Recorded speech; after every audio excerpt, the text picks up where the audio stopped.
Hi and welcome to Whiskey Shared. You're watching day 22 of my mystery whiskey advent calendar.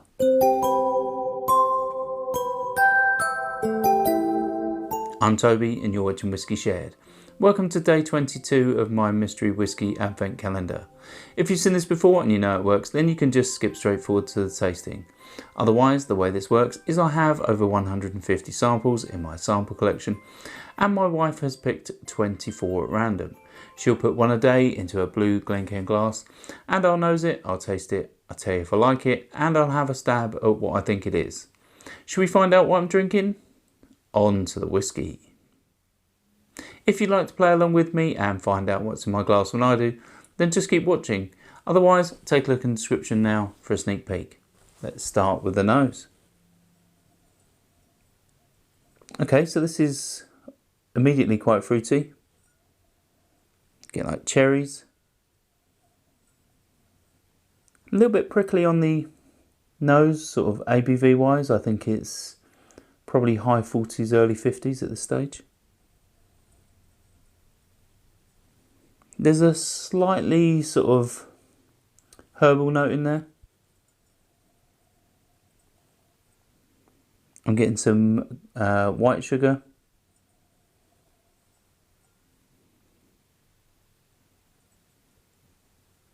Not getting much more though at this stage.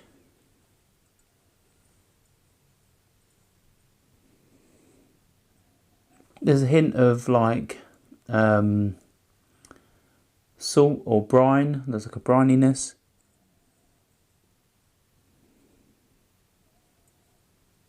Yeah, not getting much more though.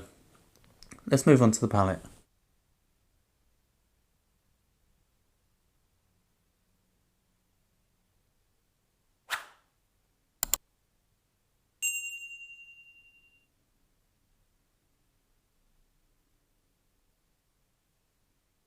Yeah, this is interesting because it's quite malty. It's a little bit fruity, slightly herbal, slightly earthy. It comes across as a single malt whiskey, possibly, or maybe even a blend. That sort of malty character, but that fruitiness is at this stage quite difficult to pick out. Let's have another sip.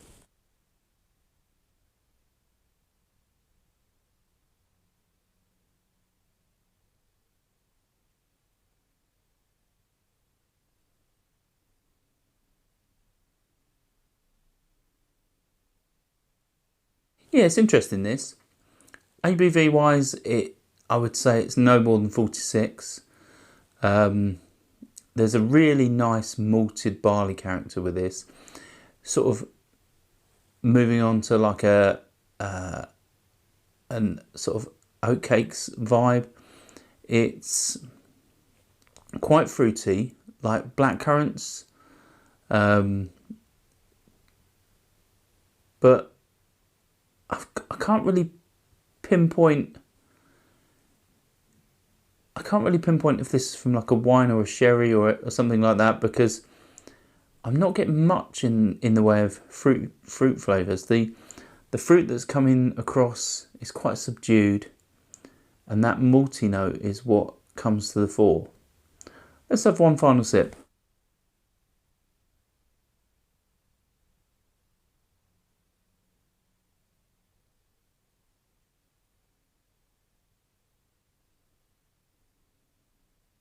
Yeah, this is really interesting.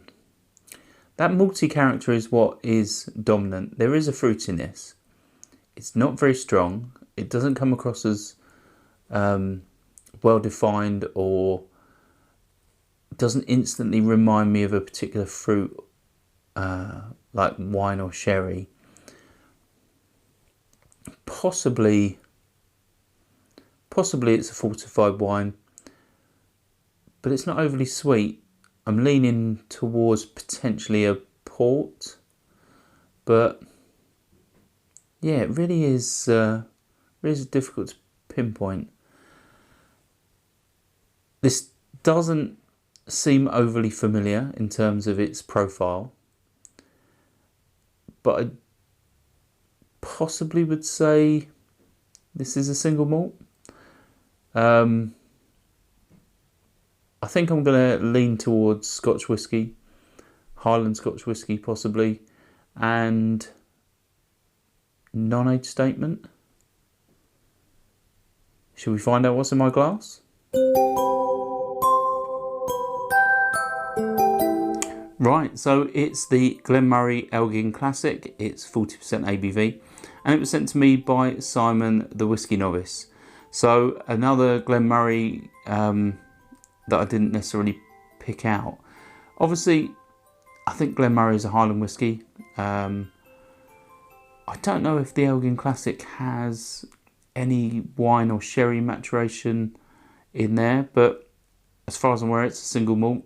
Obviously, it's 40% ABV, and it's, I suppose, what you'd define as a supermarket single malt. It's entry level. It's not a difficult dram to drink, and should appeal to a wide audience. This is definitely not an unpleasant whisky, but it wasn't standing out as something that I was impressed by. So although it's quite drinkable, it's also quite unmemorable at the same time, I suppose. It's not an expensive whisky. Obviously, it's aimed at a different audience to me. But it's probably a whisky I should have tried earlier on in my whisky journey, because I think supermarket whiskies are a good place to start. And Glen Moray, you know, isn't by any means a maker of poor quality whisky. So yeah, it's definitely one I haven't tried up until now. I think I roughly got this dram. I think I was close enough on some of the things, but yeah, Glen Moray definitely isn't a profile I'm familiar with and couldn't easily pick it out from a lineup. So definitely something to do my homework on in 2024 is Glen Moray, because yeah, it's been lacking in my whisky cabinet. If there is a Glen Moray, as I've said before, that you think I should try, let me know in the comments. I'm always up for trying recommendations, and Glen Moray is one that definitely does get a lot of praise from the whisky community. And if you haven't, then hopefully you found this interesting, and hopefully you'll come back tomorrow for day 23. Stauncher. I hope you enjoyed this video.